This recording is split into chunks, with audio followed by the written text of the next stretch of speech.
Hello friends, स्वागत है आपका ए टू जेड पर। मैं अजीत कुमार आप लोगों का स्वागत करता हूं आज के इस नए वीडियो में। आज का हमारा टॉपिक है मृदा यानी कि मिट्टी, जिसको अंग्रेजी में हम लोग सॉइल बोलते हैं।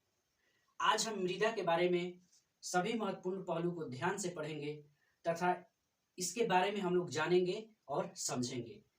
सबसे पहले बात की जाए तो ये मिट्टी क्या होती है, इसका निर्माण किस प्रकार से होता है, यह कितने प्रकार की होती है, भारत में कितने प्रकार की मिट्टियाँ होती हैं और कहाँ कहाँ पाई जाती हैं, भारत के सभी राज्यों में किस प्रकार की मिट्टी पाई जाती है, मिट्टी का हमारे जीवन में क्या काम है, इसका क्या उपयोग है। फिर हम पढ़ेंगे कि मिट्टी से हम लोग मिट्टी को किस प्रकार से बचा सकते हैं।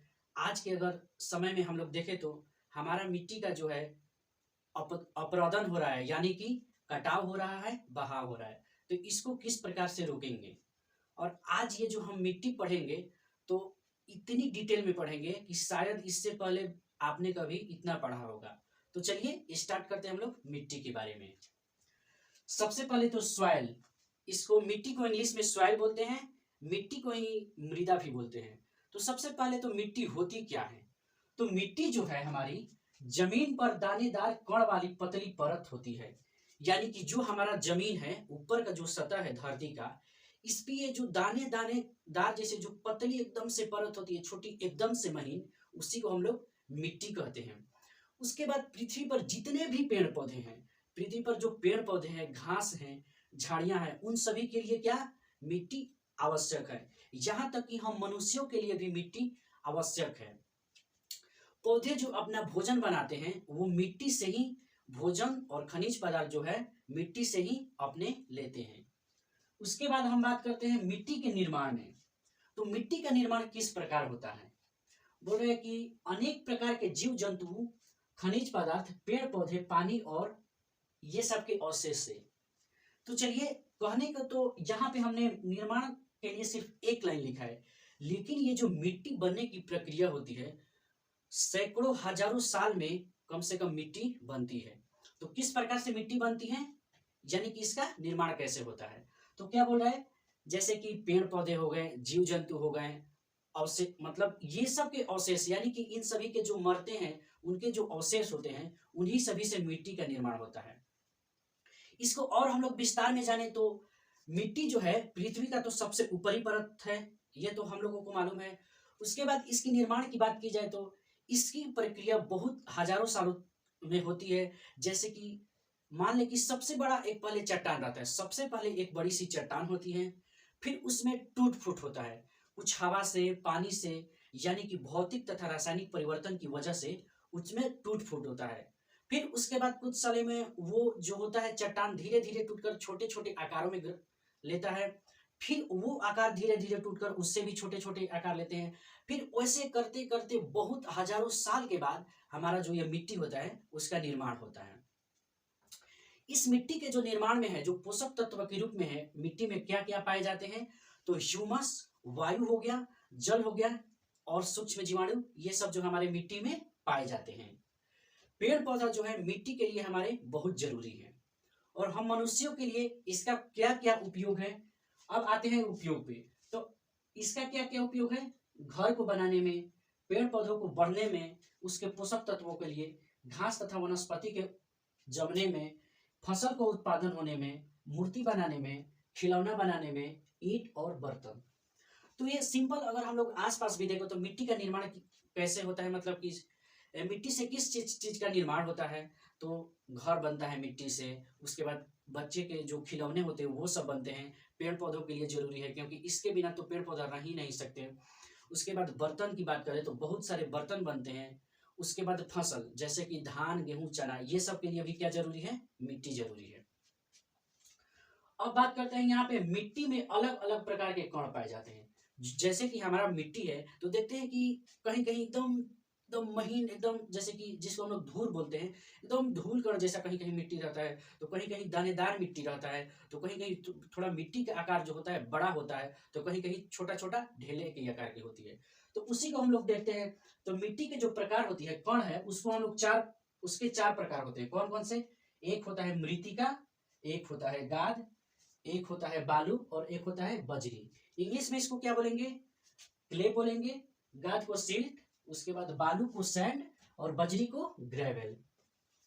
अगर ये मिट्टी के कण के प्रकार हो गए, अगर ये बात की जाए कि इनमें सबसे छोटी कौन सी होती है, तो मृतिका यानी कि जो हम लोग क्ले बोलते हैं वो मिट्टी की सबसे छोटी कण है। और सबसे बड़ी कण की बात की जाए तो कौन सी होती है? बजरी। और उससे भी बड़ा कण कौन सा होता है? चट्टान होता है।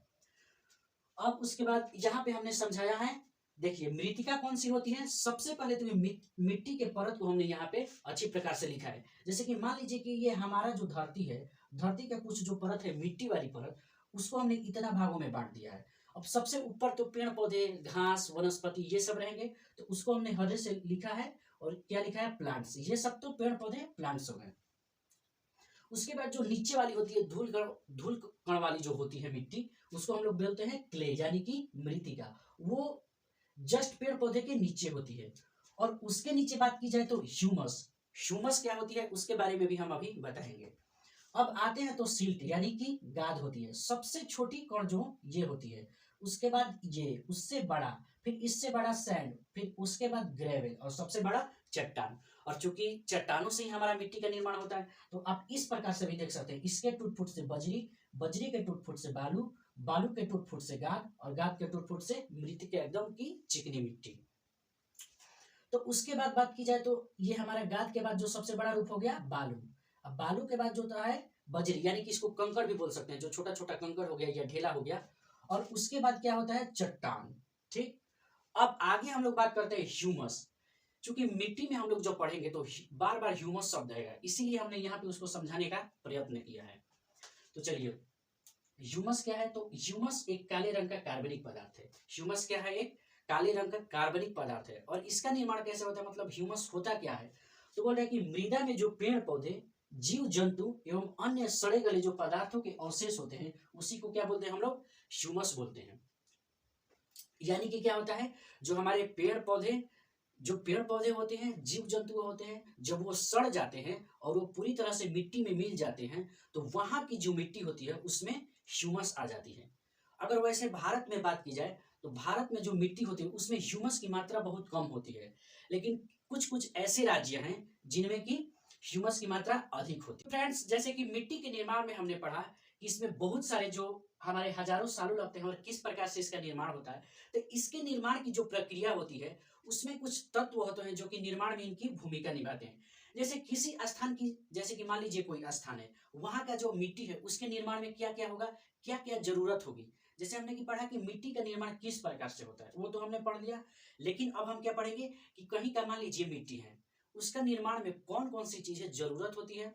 जैसे कि वहां की जो होती है, वहां की जलवायु, वहां की जलवायु किस प्रकार की है। फिर उसके बाद वहां की चट्टान जो है, मौलिक चट्टान किस प्रकार से है।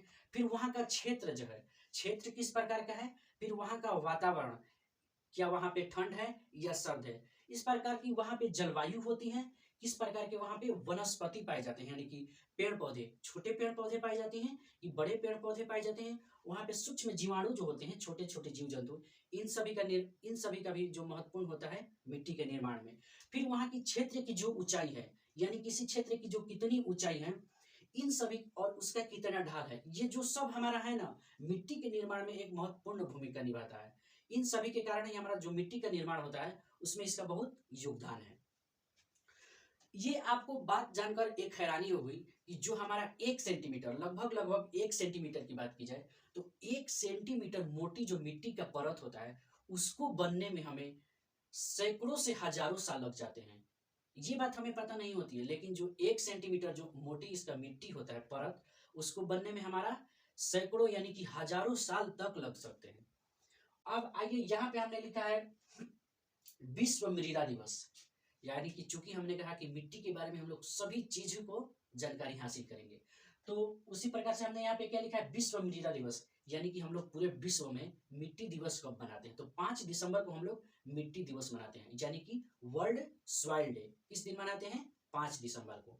अब हमने लिखा है मृदा को जो अध्ययन है, यानी कि बहुत सारे जो किसान हैं या कृषि से संबंधित वैज्ञानिक हैं, उन्हें अगर मिट्टी के बारे में बहुत अच्छी प्रकार से जानना है तो उनका तो भाई अध्ययन करना पड़ेगा मिट्टी मिट्टी का।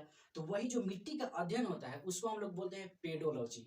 अंग्रेजी में उसको क्या बोलते हैं, पेडोलॉजी, यानी कि हिंदी में क्या बोलते हैं उसको, मृदा विज्ञान। तो चलिए फ्रेंड्स, अब हम लोग पढ़ते हैं मिट्टी के प्रकार, यानी कि मिट्टी कितने प्रकार के होते हैं, टाइप्स ऑफ सॉइल। तो भारतीय कृषि अनुसंधान यानी कि इंडियन एग्रीकल्चर रिसर्च सेंटर के अनुसार हमारे भारत में जो मिट्टी पाई जाती है उसको 8 प्रकार में बांटा गया है। कौन कौन सा? तो जलोढ़ मिट्टी, इंग्लिश में इसको एलुवियल सॉइल बोलते हैं। काली मिट्टी यानी कि ब्लैक सॉइल। लाल एवं पीली मिट्टी यानी कि रेड एंड येलो सॉइल। उसके बाद होती है हमारा लेटेराइट मिट्टी यानी कि लेटेराइट सॉइल। उसके बाद हम लोग बात करेंगे मरुस्थलीय मिट्टी यानी कि डेजर्ट सॉइल। उसके बाद पर्वतीय मिट्टी यानी कि माउंटेन सॉइल। उसके बाद लवणीय मिट्टी यानी कि साल्टी सॉइल। उसके बाद एक लास्ट है 8वां जो है पिटमे मिट्टी यानी कि पिटमे सॉइल। तो चलिए एक एक करके हम सबको अध्ययन करते हैं तथा समझने की कोशिश करते हैं। आप ध्यान और इत्मीनान से सुनिएगा, मैं एक बार में आपको समझाने का प्रयत्न करूंगा। तो चलिए स्टार्ट करते हैं। सबसे पहला जलोढ़ मिट्टी। तो ये जो हमारा जलोढ़ मिट्टी है, जलोढ़ मिट्टी का जो अन्य नाम है दोमट और कछारी, यानी कि जलोढ़ मिट्टी जो है इसको हम लोग दोमट या कछारी भी बोल सकते हैं। उसके बाद हम बात करते हैं, ये जो हमारी मिट्टी है ये सबसे उपजाऊ है। अगर भारत में बात की जाए सभी जो मिट्टी 8 प्रकार की मिट्टी होती है उसमें सबसे उपजाऊ मिट्टी कौन सी है, तो ये हमारा कौन सी है, जलोढ़ मिट्टी। फिर इसको कम उर्वरक की जरूरत होती है। जब ये पूरी तरह से जलोढ़ है यानी कि पूरी तरह से इसमें क्या होती है, कम उर्वरक की जरूरत होती है।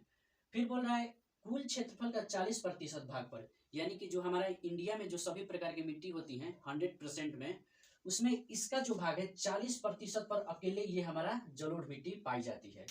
फिर इसमें कमी क्या होती है, इसमें जो हमारा कमी होती है नाइट्रोजन और ह्यूमस का। आप एक एक पॉइंट को ध्यान से सुनिएगा, ये हर एक पॉइंट से हमारे परीक्षाओं में क्वेश्चन पूछे जाते हैं। उसके हम लोग बात करेंगे अधिकता, यानी कि इसमें अधिकता कौन कौन से है। कमी का तो हमने बात कर लिया, जैसे कि नाइट्रोजन और ह्यूमस की कमी होती है। उसके बाद इसमें अधिक कौन कौन सा चीज होती है, तो पोटास यानी कि पोटेशियम, चूना हो गया, फास्फोरस, ये सब जो है जलोढ़ मिट्टी में अधिक मात्रा में पाई जाती है। फिर उसके बाद करें कि इसमें कौन कौन सी फसल होती है, जैसे जलोढ़ मिट्टी में कौन कौन सी फसल हो सकती है। तो हमारे जितने सारी फसलें हैं लगभग लगभग सभी प्रकार के फसल, जैसे धान, गेहूं, चना, जौ, मटर, तिलहन, दलहन, साग सब्जी, ये सब जो सब भी हैं वो सब हमारे जलोढ़ मिट्टी में हो जाते हैं। उसके बाद इसकी क्षेत्र की बात की जाए तो इसकी क्षेत्र कहाँ से कहाँ तक है पूरे भारत में, कि क्या ये भारत के सभी जगहों पर फैला हुआ है। तो इसकी क्षेत्र की बात की जाए तो पंजाब और असम के मैदान में, यानी कि ऊपर से जो हमारा इंडिया का नक्शा है पंजाब से लेकर असम का जो मैदान है वहीं पर ये पाया जाता है। अब स्टेट वाइज बात करें तो उत्तर प्रदेश, बिहार में, झारखंड में, मध्य प्रदेश में, उसके बाद पश्चिम बंगाल, तमिलनाडु, ये सब के क्षेत्र में पाए जाते हैं।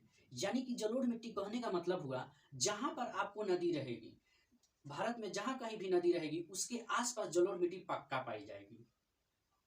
अब बात करते हैं जलोढ़ मिट्टी। जलोढ़ मिट्टी ये 2 प्रकार की होती है। कौन कौन सी? एक होती है हमारा खादर, एक होती है बांगर। जलोढ़ मिट्टी का जो 2 प्रकार होता है उसमें एक होता है खादर जिसको नई जलोढ़ मिट्टी बोलते हैं, और एक होता है बांगर यानी कि पुरानी जलोढ़ मिट्टी। तो ये किसको बोलते हैं, ये किसको बोलते हैं, कैसे पहचानेंगे कि कौन सा खादर है और कौन सा बांगर। तो देखिए, जहां कहीं से भी नदी गुजरती है, जहां से हमारी नदी गुजरती है उसके जस्ट पास पास वाले क्षेत्र को हम लोग खादर बोलेंगे, खादर जलोढ़ मिट्टी यानी कि नई जलोढ़ मिट्टी। और जो नदी हो गया, नदी से थोड़ा दूर का क्षेत्र या उसको हम लोग क्या बोलेंगे, बांगर यानी कि पुरानी जलोढ़ मिट्टी। अब हमने जलोढ़ मिट्टी को पढ़ लिया, अब आगे चलते हैं हम लोग काली मिट्टी के बारे में। तो काली मिट्टी का अन्य जो नाम हो गया, रेगुर हो गया, आपका कपासी हो गया, लावा मिट्टी हो गया, ट्रॉपिकल। ये हर एक पॉइंट आपके परीक्षाओं में पूछे जाते हैं। जैसे पूछ दिया जाएगा कि काली मिट्टी का अन्य नाम क्या है, तो हम बोलेंगे रेगुर मिट्टी या कपासी मिट्टी। अब इसको यहाँ पे कपासी मिट्टी क्यों कहते हैं, यानी कि जो हमारा काली मिट्टी होती है उसमें सबसे अधिक मात्रा में कपास की जो खेती होती है बहुत उच्च उच्च किस्मों में होती है, इस वजह से इसे हम लोग कपासी मिट्टी भी कहते हैं। इसका निर्माण कैसे होता है, काली मिट्टी का जो है निर्माण किस प्रकार से होता है, यानी कि ये कैसे बनता है। तो जब ज्वालामुखी हमारा विस्फोट होता है तो उसके उसमें से जो छोटे छोटे बड़े बड़े लावा निकलते हैं, उनके ठंडे हो जाने से जो मिट्टी या पत्थर बनता है, उसी की वजह से कौन सी मिट्टी बनती है, हमारी काली मिट्टी बनती है। फिर इसकी बात की जाए क्षेत्र का, तो इसका क्षेत्र कहाँ कहाँ ये काली मिट्टी मिलता है, तो बोल रहे हैं दक्षिण तथा मालवा के पठार, यानी कि जो भारत के दक्षिण में जो पठार है उसके बाद मध्य वाले भाग को थोड़ा सा उसको बोलते हैं मालवा का पठार, तो उस जगह में हमारी काली मिट्टी होती है। अगर इसकी क्षेत्र की बात की जाए जैसे कि राज्य के अनुसार, तो सबसे अधिक महाराष्ट्र में हमारी काली मिट्टी मिलती है, फिर गुजरात में मिलती है, कर्नाटक में, तमिलनाडु में, केरल में और आंध्र प्रदेश में हमारी काली मिट्टी मिलती है।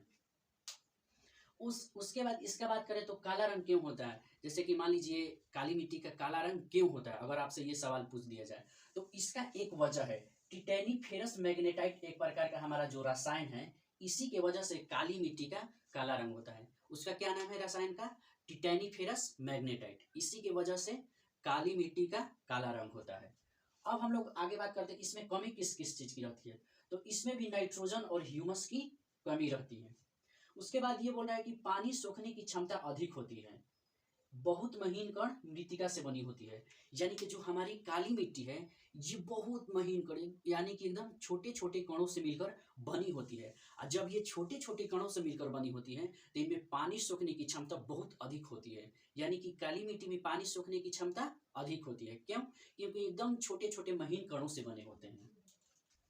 उसके बाद बोलते हैं इसी के वजह से इसे हम लोग स्वतः जुताई वाली मिट्टी कहते हैं, यानी कि जब एकदम से इसको बहुत कम सिंचाई की जरूरत होती है, इसमें खुद से जुताई यानी कि मतलब अपने आप से ये जुताई हुई मिट्टी कहते हैं।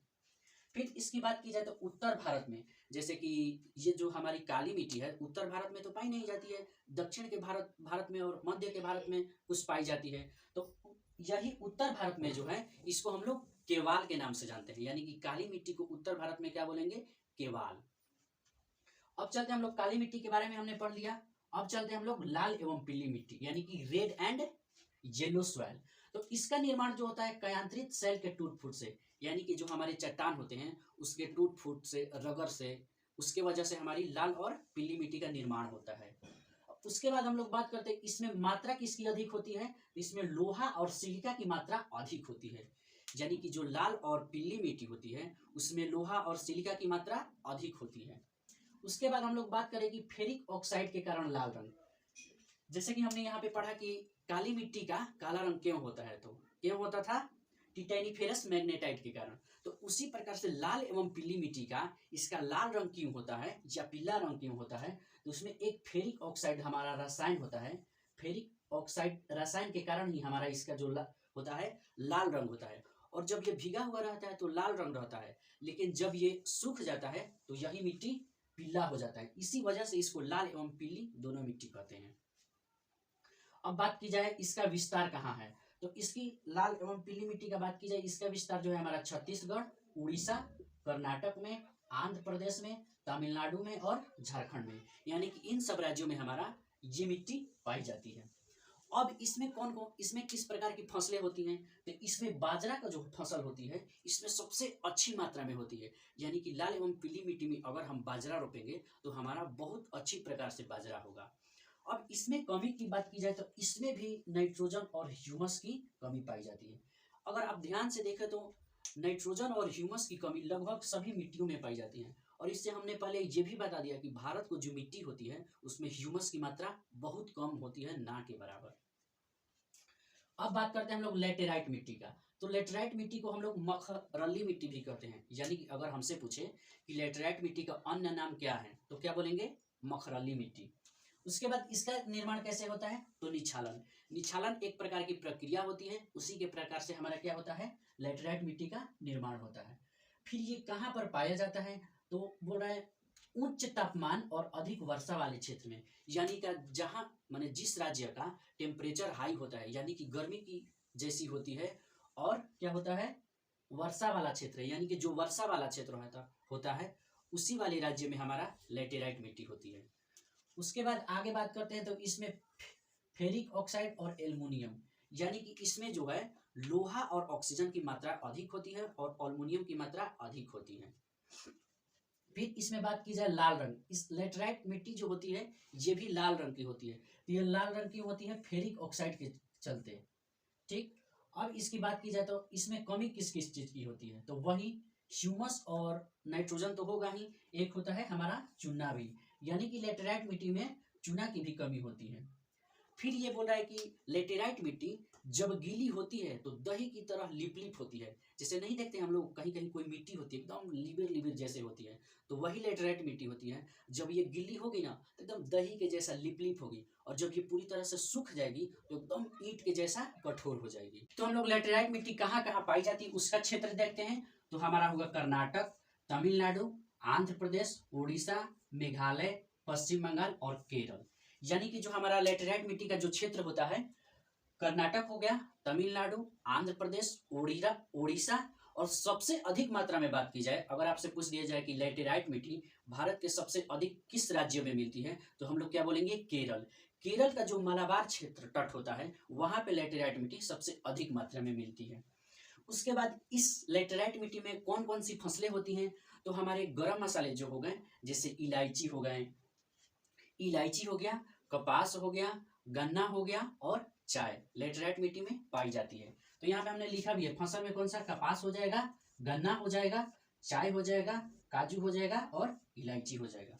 अब हमने लेटेराइट मिट्टी को पढ़ लिया। अब चलते हैं हम लोग पांचवी मिट्टी के बारे में, जो कि हमारा कौन सी है, मरुस्थलीय मिट्टी यानी कि डेजर्ट सॉइल। तो मरुस्थलीय मिट्टी, इसके नाम से ही स्पष्ट होता है कि ये भारत में कहाँ पाई जाएगी, जहां पर मरुस्थल यानी कि जहां पर रेगिस्तान होंगे यहीं पर ये मिट्टी पाई जाएगी। इस मिट्टी को सूखी मिट्टी भी कहते हैं, चूंकि रेगिस्तान में वर्षा बहुत कम होती है, इसी की वजह से इस मिट्टी को क्या बोलते हैं, सूखी मिट्टी यानी कि एरिड सॉइल। फिर इसका रंग कैसा होता है, तो इसका रंग लाल एवं हल्का हल्का जो भूरा जैसा होता है, रेगिस्तानी मिट्टी का रंग होता है।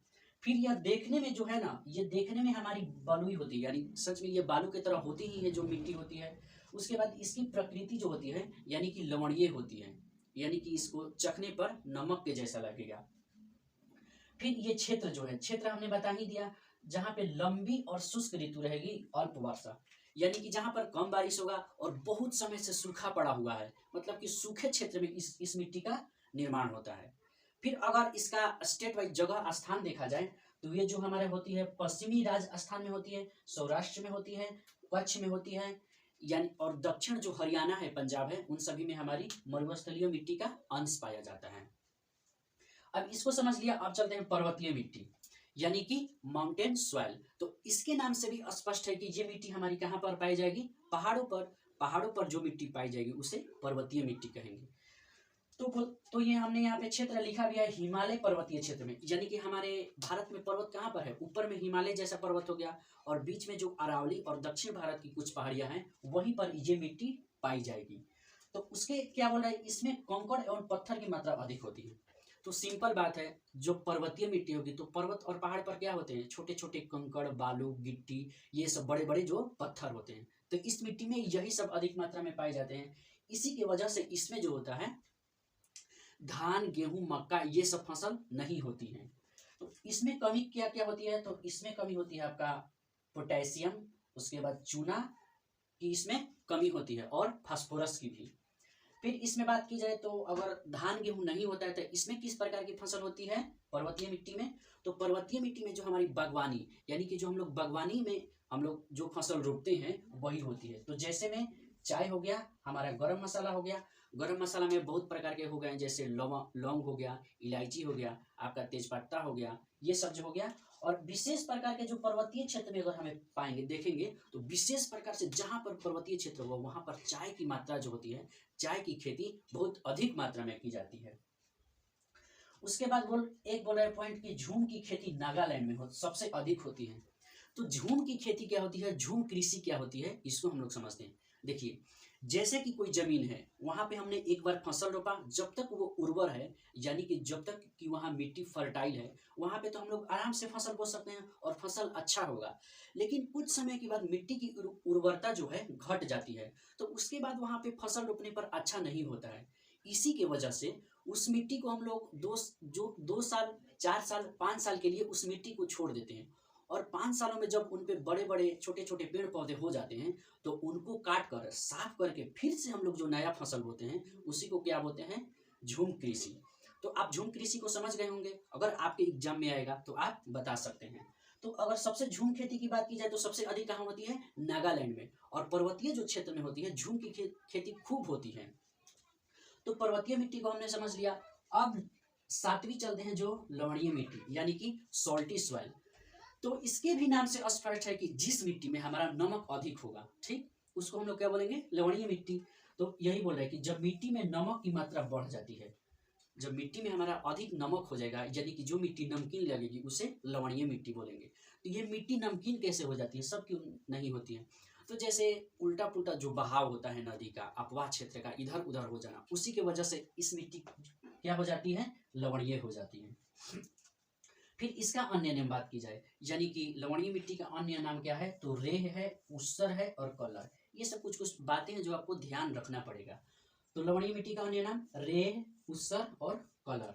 अब इसकी क्षेत्र की बात की जाए, चूंकि ये नमकीन मिट्टी है तो वो आपको कहाँ पर मिलेगी, भारत के जो तटीय राज्य हैं उसी पर इस मिट्टी की प्रधानता पाई जाएगी।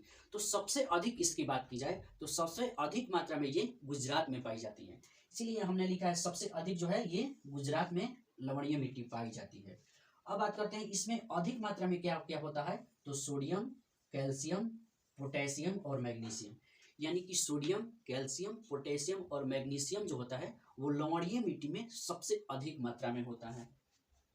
अब हमने लवणीय मिट्टी को देख लिया। अब लास्ट मिट्टी हम लोग क्या देखते हैं, पिटमय मिट्टी यानी कि पिट्टी सॉइल। तो यहाँ पे बात करें तो इसको हम लोग क्या क्या बोलते हैं, दलदली और जैविक मिट्टी बोलते हैं। पिटमय मिट्टी को हम लोग दलदली और जैविक मिट्टी भी बोल सकते हैं। फिर बोल रहा है ये कहाँ पर पाई जाती है, तो ये भारी वर्षा तथा उच्च आर्द्रता वाले स्थान पर पाई जाती है, जहां पर बहुत अधिक मात्रा में, जिस क्षेत्र में बहुत अधिक मात्रा में बारिश होगा और उसका जहाँ का तापमान बहुत अधिक होगा, उसी में हमारा क्या होता है, पिटमय मिट्टी पाई जाती है। फिर इसका बोल रहा है इसका कलर कैसा होता है, तो गाढ़ा काला रंग, यानी कि जो हमारा पिटमय मिट्टी होता है उसका रंग कैसा होता है, एकदम गाढ़ा जो होता है काले रंग का होगा। फिर अगर इसमें अगला पॉइंट बात की जाए तो जैव पदार्थों की अधिकता के कारण मिट्टी में ह्यूमस और जैव तत्वों की अधिकता होती है। इसमें जैव पदार्थों की मात्रा अधिक होती है, यानी कि सड़े गले पदार्थों की, जो जीव जंतु मर जाते हैं उनके अवशेषों की जो मात्रा होती है इसमें अधिक होती है, इसलिए इस मिट्टी को जीवाश्म मिट्टी भी कहते हैं। फिर उसके बाद बात की जाए इसकी क्षेत्र कहाँ पे है, तो पिटमय मिट्टी का जो क्षेत्र है ये कहाँ पर है, हमारा केरल हो गया, उत्तराखंड हो गया और पश्चिम बंगाल में। यानी कि जहाँ लगभग दलदल जैसी मिट्टी होगी वहीं पर ये पाए जाएंगे, जैसे कि केरल, उत्तराखंड, वेस्ट बंगाल। तो इस प्रकार से फ्रेंड आज हमने मिट्टी के बारे में बहुत ही अच्छी प्रकार से समझा, मिट्टी क्या होती है, कहाँ कहाँ पाई जाती है, उसके कौन कौन से क्षेत्र हैं, उसके कितने प्रकार होते हैं।